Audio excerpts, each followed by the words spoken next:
আমার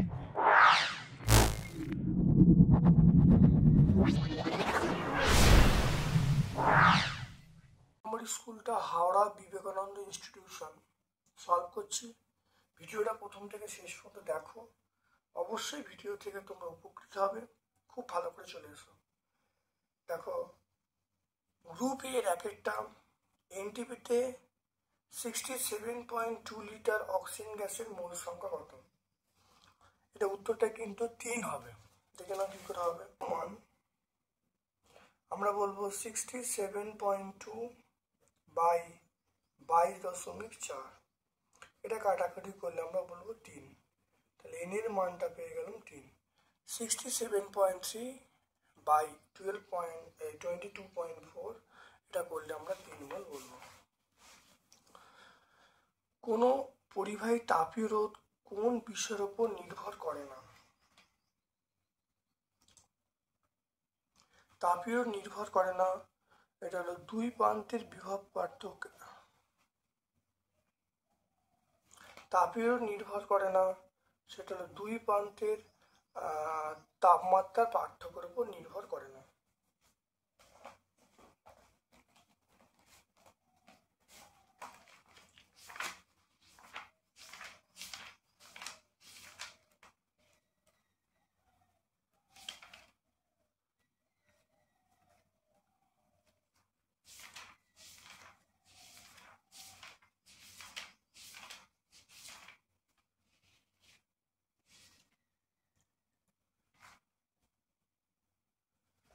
দেখো, তাপীয় রোধ আমরা বলবো, দেখে নাও, ডি বাই কে।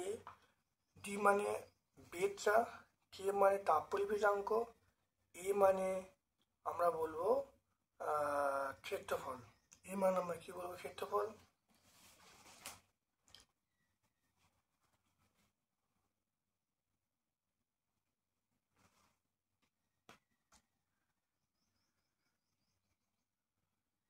তাহলে আমরা বলবো তার দুই প্রান্তে তাপমাত্রার পার্থক্যের উপর নির্ভর করে না।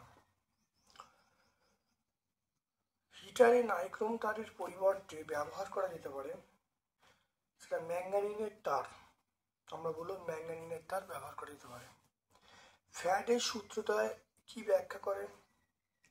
ফ্যারাডের সূত্রদ্বয় এটা হলো তড়িৎচুম্বকীয় আবেশ ব্যাখ্যা করে। তড়িৎচুম্বকীয় আবেশ। তড়িৎ বিশ্লেষণের সময় তড়িৎ পরিবহনের জন্য দায়ী কারা?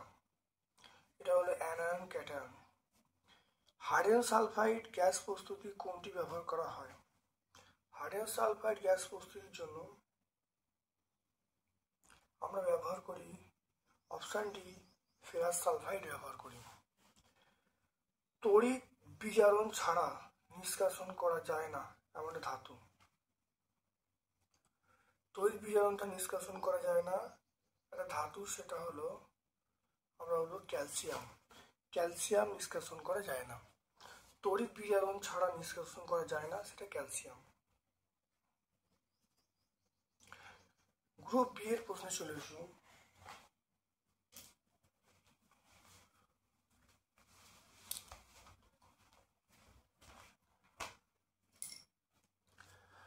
গ্রুপ বি এর প্রশ্নে চলে এসো। কঠিন ব্লকের তাপ পরিবহনের হার, কঠিন ব্লকের তাপ পরিবহনের হার ব্লকের দৈর্ঘ্যের সমানুপাতিক না ব্যস্তানুপাতিক? দেখে নাও। দেখো, ডিটা মানে ব্লকের বেধ। ব্লকের বেধ বলতে এটাই ব্লকের দৈর্ঘ্য বলছে। তাহলে কিউ প্রপোর্শনাল 1/d। দেখে নাও, কিউ প্রপোর্শনাল আমরা বলবো 1/d। তাহলে এটা আমরা ব্যস্তানুপাতিক বলবো। আমরা কি বলবো? ব্যস্তানুপাতিক। এসটিপিতে কোনটিতে অণুর সংখ্যা কম? 2 গ্রাম হাইড্রোজেন, 2 লিটার হাইড্রোজেন। দেখো, মধ্যশিক্ষা পর্ষদ নমুনা প্রশ্নপত্র, সেখানে দেখো গ্রুপ বি এর প্রশ্নে একই প্রশ্ন আছে। এসটিপিতে কোনটির অণুর সংখ্যা কম? 2 গ্রাম হাইড্রোজেন, 2 লিটার হাইড্রোজেন। অ্যান্সার হবে 2 লিটার হাইড্রোজেন। তোমরা ব্যাখ্যা করা আছে, তোমরা মধ্যশিক্ষা পর্ষদ নমুনা প্রশ্নপত্রটা ভালো দেখে নেবে, ব্যাখ্যা করা আছে।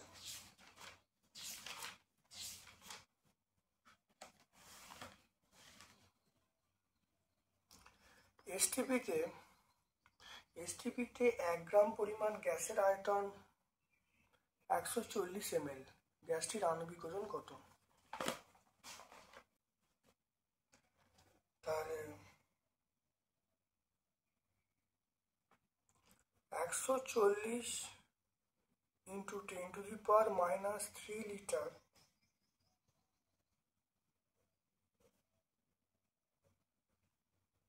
গ্যাসের ভর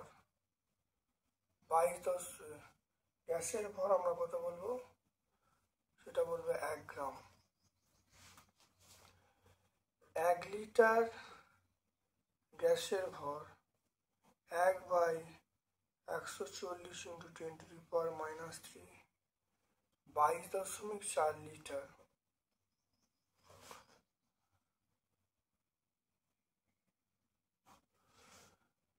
একশো 40 into 10⁻³ গ্রাম। এটা করলে কত হবে? 22.4 10⁻³/140।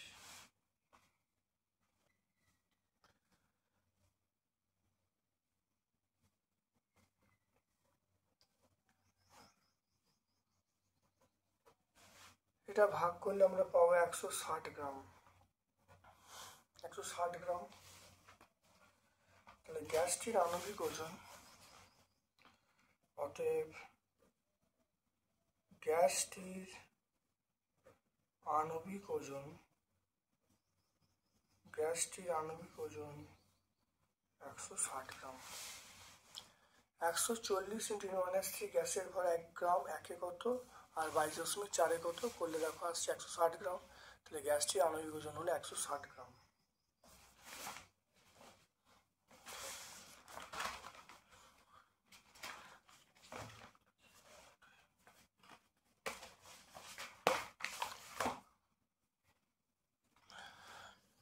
তারপর চলে এসো, গ্যাসের আয়তন প্রসারণ গুণাঙ্কের সংজ্ঞায় ড্যাশ ও ড্যাশ স্থির থাকে। দেখে নাও, আয়তন প্রসারণ গুণাঙ্কের সংজ্ঞায় গ্যাসের চাপ এবং ভর স্থির থাকে। তাহলে আমরা বলবো চাপ এবং ভর। গ্যাসের চাপ ও ভর স্থির থাকে। কৃতকার্য তড়িৎবাহী আধানের মধ্যে সম্পর্ক লিখতে বলছেন। ভি সমান আমরা লিখব W/Q। W সমান আমরা লিখব QV। ভি সমান আমরা লিখব W/Q। আর এখানে দেখো আমরা লিখবো, দেখে নাও, W সমান আমরা লিখবো QV লিখব। W সমান QV। ওয়াট ঘন্টা কোন রাশির একক? ওয়াট ঘন্টা আমরা বলবো ব্যয়িত তড়িৎ শক্তি। ব্যয়িত তড়িৎ শক্তি। ওয়াট ঘন্টা কার একক? আমরা বলবো ব্যয়িত তড়িৎ শক্তি। বর্তমানে ফিউজের পরিবর্তে কি ব্যবহার করা হয়?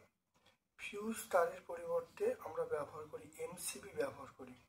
MCB মিনিয়েচার সার্কিট ব্রেকার ব্যবহার করি। বিশ্ব তড়িতে সুপরিবাহী। বিশ্ব তড়িতে সুপরিবাহী নয়, এটা মিথ্যা। তড়িৎ বিশিষ্ট প্রকৃতপক্ষে কোন ধরনের বিক্রিয়া?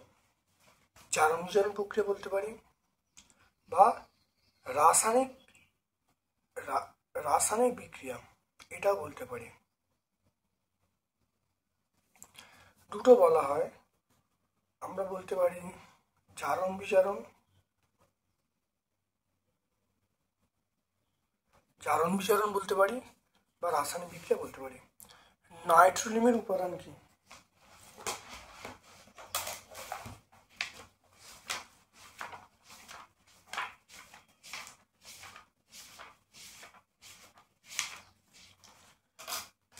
নাইট্রোলিয়ামের উপাদান দেখো, ক্যালসিয়াম সাইনামাইড ও কার্বন। ক্যালসিয়াম সাইনামাইড এবং কার্বন।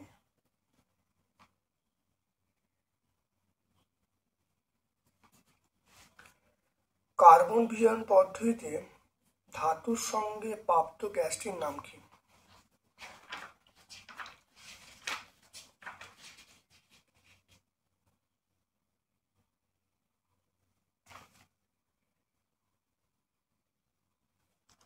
কার্বন বিজারণ পদ্ধতি ধাতুর সঙ্গে প্রাপ্ত গ্যাসটির নাম কার্বন। দেখতে পাচ্ছি কার্বন মনোক্সাইড, আমরা বলবো কার্বন মনোক্সাইড। মরছে রাসায়নিক সংকেত।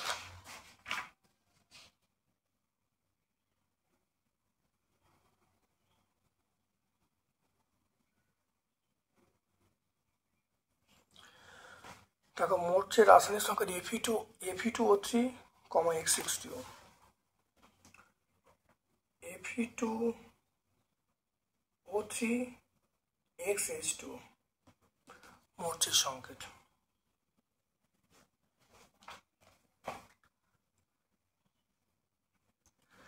গ্রুপ সি এর প্রশ্ন চলে এসো। তার পরিবাহী রোধ দৈর্ঘ্য ক্ষেত্রফলের উপর পরিবাহী রোধ দৈর্ঘ্য প্রস্তুতের উপর কিভাবে নির্ভর করে? তাহলে পরিবাহী দেখো পরিবাহীর প্রস্থচ্ছেদ এবং পরিবাহীর প্রস্থচ্ছেদের ক্ষেত্রফল ধ্রুবক থাকলে পরিবাহীর রোধ দৈর্ঘ্যের সঙ্গে সমানুপাতিক হয়। নাম্বার 2 হলো পরিবাহীর দৈর্ঘ্য যদি অপরিবর্তিত থাকে তাহলে পরিবাহীর রোধটা প্রস্থচ্ছেদের সঙ্গে ব্যস্ত অনুপাতে পরিবর্তিত হয়। এই দুটো পয়েন্ট বলে দেবে। পরিবর্তী প্রবাহ এবং সমপ্রবাহের পার্থক্য লিখতে বলছে।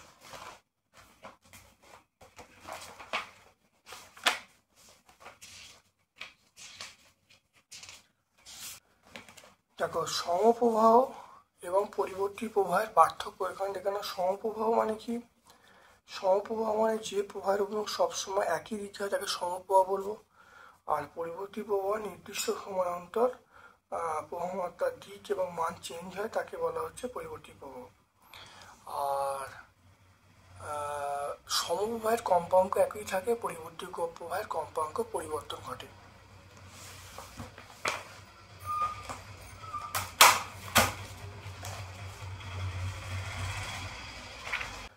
এরপরটা দেখে নাও, থার্মিট পদ্ধতির মূল রাসায়নিক সমীকরণ লিখতে বলছে।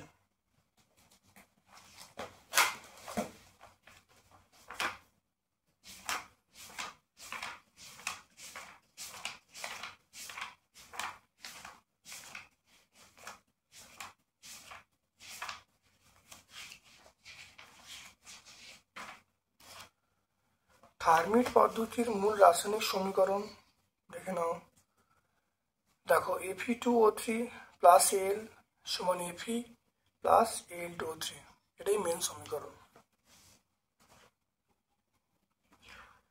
ধাতুর তুলনায় দেখে নাও, ধাতুর তুলনায় ধাতু সংকরে ব্যবহারের দুটো সুবিধা।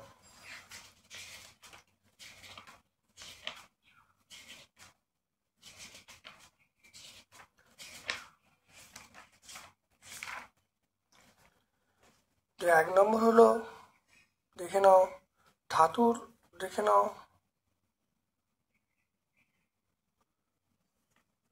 কাঠিন্য নমনীয়তা সম্প্রসারণশীলতা, কাঠিন্য নমনীয়তা সম্প্রসারণশীলতা, ঘাত সহনশীলতা, ঘনত্ব, জলের হাত থেকে রক্ষা করার ক্ষমতা, এগুলো সব সংকর ধাতুর বেশি। তাহলে সেই জন্য আমরা কি বলবো, সংকর ধাতু ব্যবহার করি। তারপর চলে এসো পরীক্ষাগারে নাইট্রোজেন গ্যাস প্রস্তুতির নীতি লিখতে বলছে।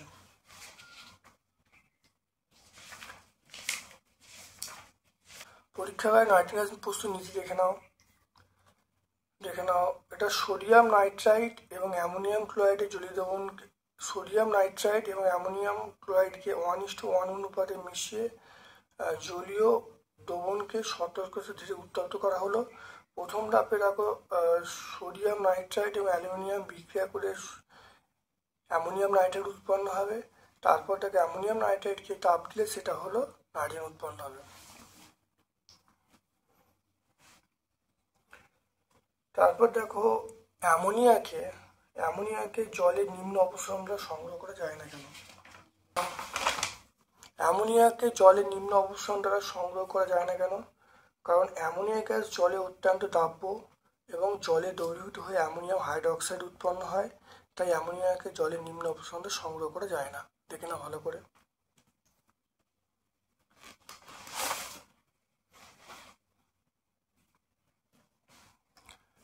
গ্রুপ ডি এর প্রশ্নে চলে এসো। উত্তপ্ত লোহার উপর দিয়ে স্টিম পাঠালে 8 মোল হাইড্রোজেন উৎপন্ন হয়, কত গ্রাম লোহার প্রয়োজন?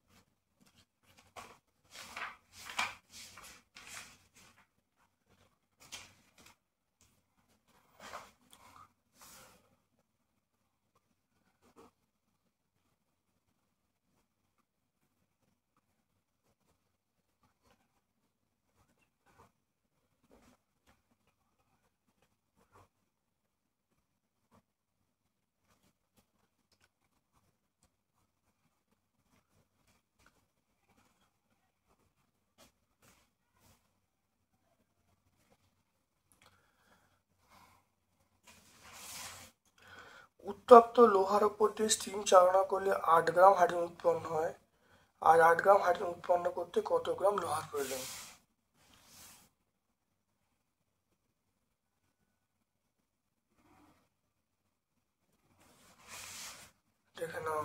8 মোল উত্তপ্ত লোহার উপর দিয়ে স্টিম চালনা করে 8 মোল হাইড্রোজেন উৎপন্ন করতে কত গ্রাম লোহার প্রয়োজন?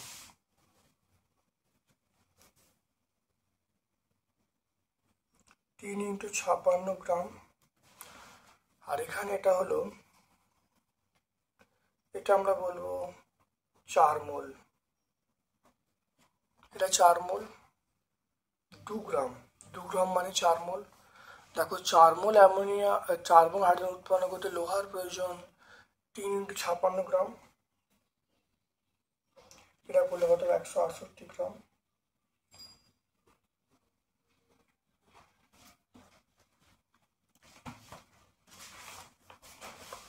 দেখো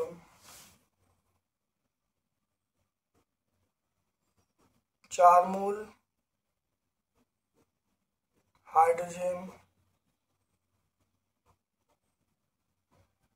4 মোল হাইড্রোজেন উৎপন্ন করতে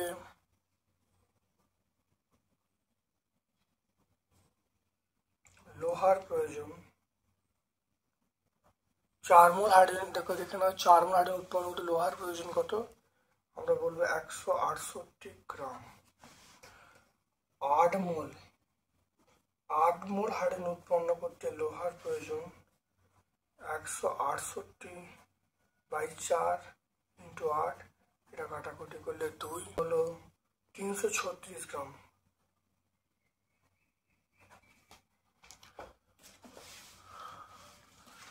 তাহলে 4 মোল হাইড্রোজেন উৎপন্ন করতে লোহার প্রয়োজন 168 গ্রাম। 8 মোল হাইড্রোজেন উৎপন্ন লোহার 168/4 × 8 করলে দেখো 336 গ্রাম।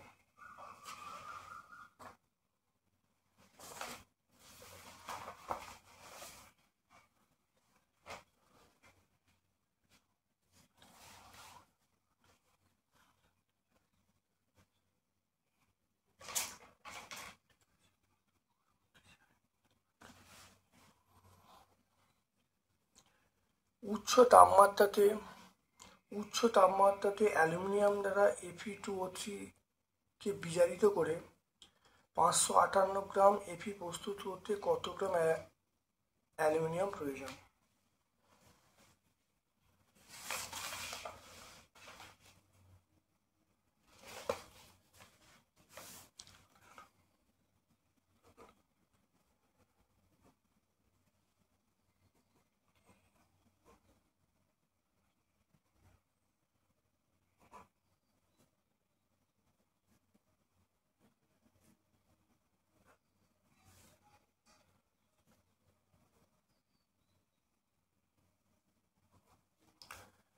দেখে নাও, অঙ্কটা চলে আসছি। উচ্চ তাপমাত্রায় অ্যালুমিনিয়াম দ্বারা Fe2O3 কে বিজারিত করে 558 গ্রাম Fe প্রয়োজন, কত গ্রাম অ্যালুমিনিয়াম প্রয়োজন হবে? দেখে নাও, লোহা এটা হলো 2 × কত? এটা 56 গ্রাম।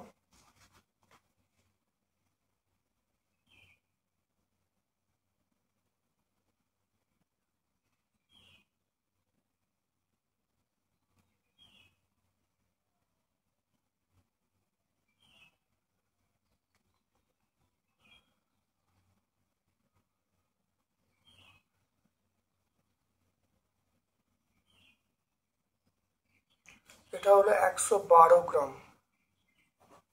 112 গ্রাম।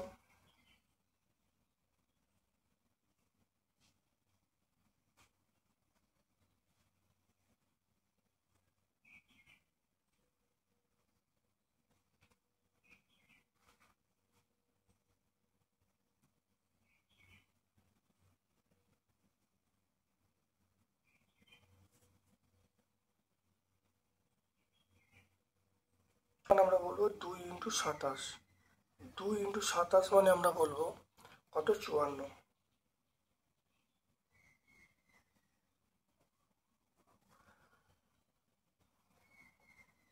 তাহলে 2 × 27 মানে আমরা বলবো 54। 54 গ্রাম।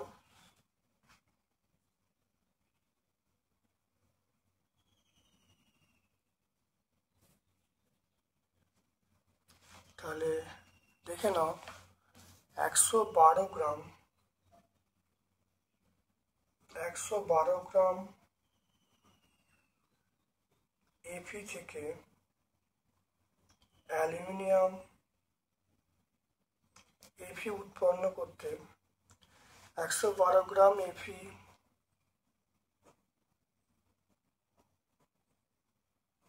উৎপন্ন করতে অ্যালুমিনিয়াম প্রয়োজন।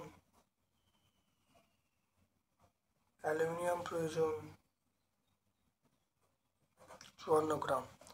112 গ্রাম 112 গ্রাম এফি উৎপন্ন করতে অ্যালুমিনিয়াম প্রয়োজন 54 গ্রাম।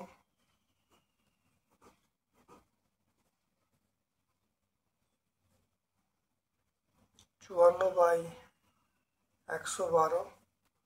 আর এদিকে দেখো 558 গ্রাম। 558 গ্রাম এফি উৎপন্ন করতে অ্যালুমিনিয়াম প্রয়োজন 54 × 518 269.03 গ্রাম। তা দেখে নাও, দেখো এটা দেখে নাও 112 গ্রাম এফি উৎপন্ন করতে অ্যালুমিনিয়াম প্রয়োজন 54 গ্রাম। একে কত আর 558 কত করলে দেখো পাচ্ছি 269.03 গ্রাম। দেখে নাও।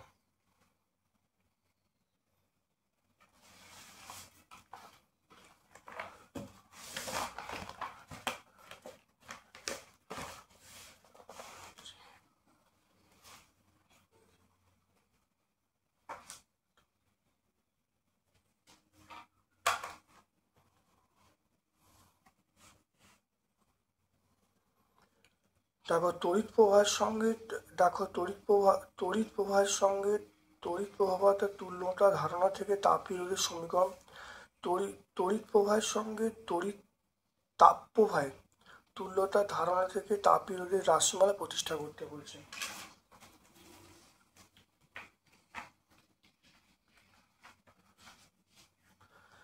দেখে নাও, আমরা এইটা বলে দেবো, এখান থেকে শুরু করে আমরা পেয়ে যাব। দেখো এই পর্যন্ত 2 নম্বর সমীকরণ পর্যন্ত বলবো, এখান থেকে শুরু করে 2 নম্বর সমীকরণ পর্যন্ত বলবো। তারপর আমরা বলবো যে RT = D/K। তাহলে এটাই হলো তাপবিরোধের সমীকরণ।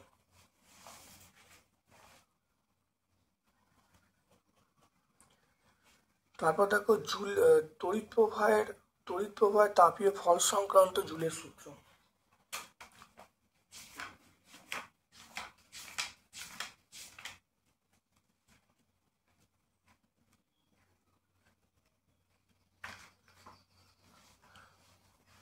তাহলে 1 নম্বর হলো পরিবাহীর রোধ। তড়িৎ প্রবাহমাত্রার সময় ধ্রুবক থাকলে পরিবাহীর উৎপন্নতা প্রবাহমাত্রা বর্গের সমানুপাতিক। নাম্বার 2, পরিবাহীর মধ্য দিয়ে তড়িৎ প্রবাহমাত্রা তড়িৎ প্রবাহের সময় ধ্রুবক থাকলে উৎপন্নতা রোধের সমানুপাতিক। পরিবাহীর রোধ প্রবাহমাত্রা ধ্রুবক থাকলে উৎপন্ন তাপ সময়ের সঙ্গে সমানুপাতিক। দেখে নাও, এটা জুলের সূত্র।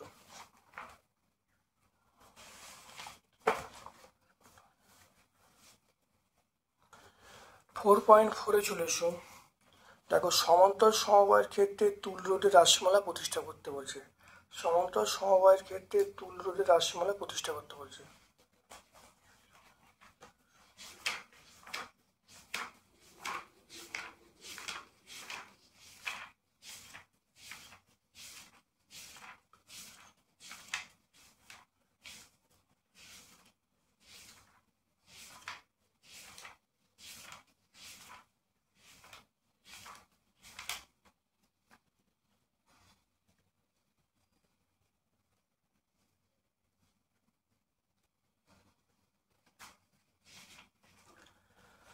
দেখে নাও সমান্তর সময় দেখো তিনটে রোধ আছে R1 R2 R3।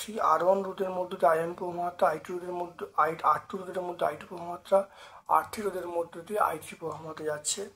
এবার দেখো এই দুই প্রান্তের ভোল্টেজ ড্রপ, এর ভোল্টেজ ড্রপ, এর ভোল্টেজটা বার করেছি। দেখে নাও R1 রোধের মধ্যে V সমান আমরা বলবো I1 R1, তাহলে I1 পেয়ে যাবো। R2 রোধের মধ্যে I2 পেয়ে যাবো, R3 রোধের মধ্যে দিয়ে I3 পেয়ে যাবো।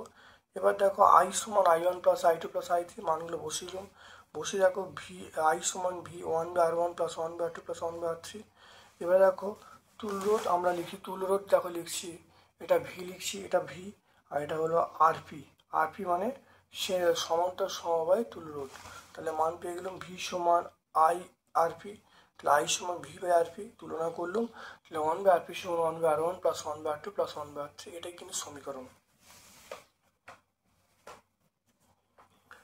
তারপর দেখো 50 ওহম, দেখে নাও 50 ওহম রোধের মধ্যে 50 ওহম রোধের একটি বাল্ব 250 লাইনের সঙ্গে 250 লাইনের সঙ্গে যুক্ত আছে।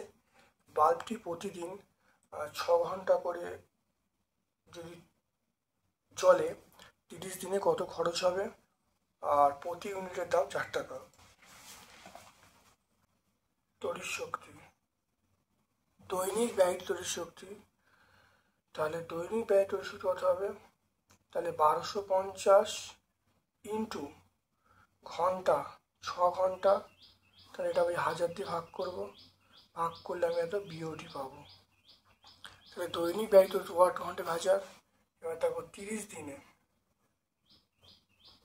ব্যয়িত তড়িৎ শক্তি, তাহলে 1250 ইন্টু 6 ইন্টু 30 বাই 1000, এটা হলো বিওটি পাবো।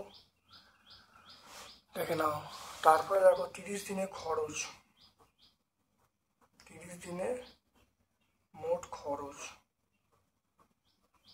তাহলে কত হবে 1250 ইন্টু 6 ইন্টু 30 ইন্টু 4 টাকা বাই 1000 টাকা।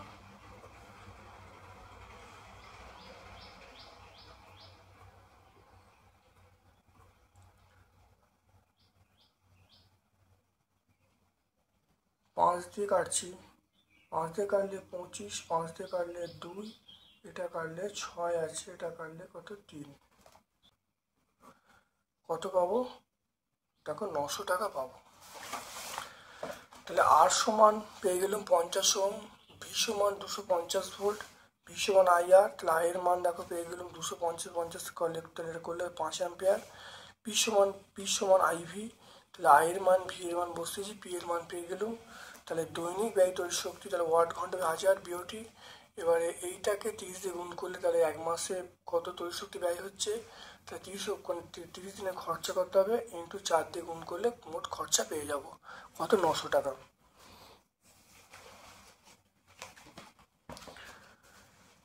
তারপর দেখে নাও NaCl এর তড়িৎ বিশ্লেষণে ক্যাথোড ও অ্যানোডের বিক্রিয়া লিখতে বলছে।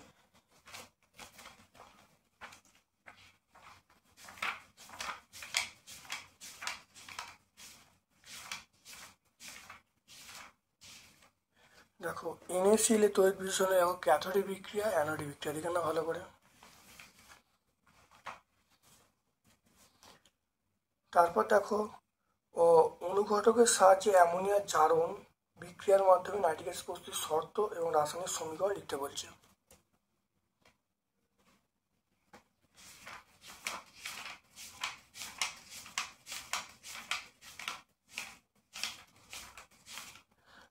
উত্তপ্ত প্ল্যাটিনাম তারের উপর দিয়ে অতি দ্রুত চালনা করলে 1/1000 সেকেন্ডে অ্যামোনিয়া ধাতু জারকীয় নাইট্রিক অক্সাইড উৎপন্ন হয়।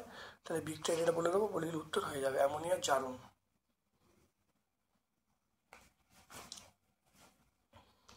তারপর দেখে নাও স্পর্শ পদ্ধতিতে সালফিউরিক অ্যাসিড প্রস্তুতির শর্ত সমীকরণ সহ লিখতে বলছে।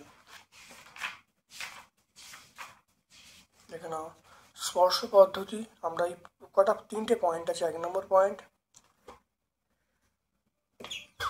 দেখো, 1 নম্বর পয়েন্ট এখানে দেখে নাও, 2 নম্বর পয়েন্ট আর 3 নম্বর পয়েন্ট, 3টে পয়েন্ট ব্যাখ্যা করলে কিন্তু আমরা সম্পূর্ণ উত্তরটা পেয়ে যাবো। ভালো দেখে নাও।